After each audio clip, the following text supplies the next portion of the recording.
Well, you can spend your own money on yourself. And when you spend your own money on yourself, you're very careful of what you spend it on, and you make sure that you get the most for your dollar. You can spend your own money on somebody else. You give gifts to other people.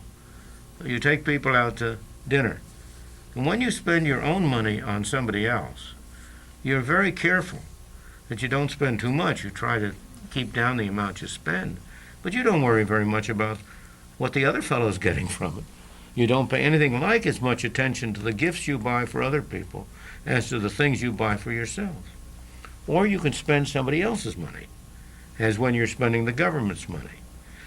I say the government's money, the taxpayers' money, which the government has control over. Now you're spending somebody else's money. Let's say you're spending your boss's money. You're out to lunch on an expense account, but you're spending it on yourself. You're very careful that you get good things for your money. You try to have a good lunch and pick the right things, but you're not very much worried about whether you get the cheapest. Spend all you want. Spend all you want. You'll be careless.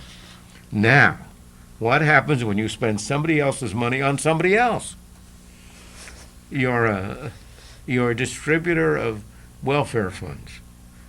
Well, you're interested in making your own life as good as you can, and most people have humane instincts and want to do the best they can, but you're not going to be anything like as careful in spending somebody else's money on somebody else. So there are 4 ways in which you can spend money. And we have in our book, Free to Choose, a little box which shows this. On one side of that box is your money, somebody else's money.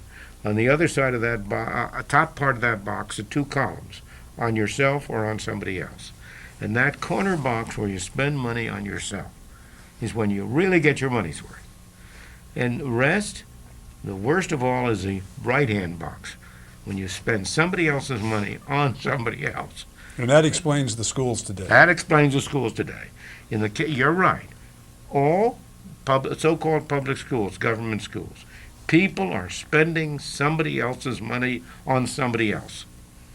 The teacher isn't spending his own money on the children. He's spending the taxpayers' money on the children. And that goes throughout the system, absolutely.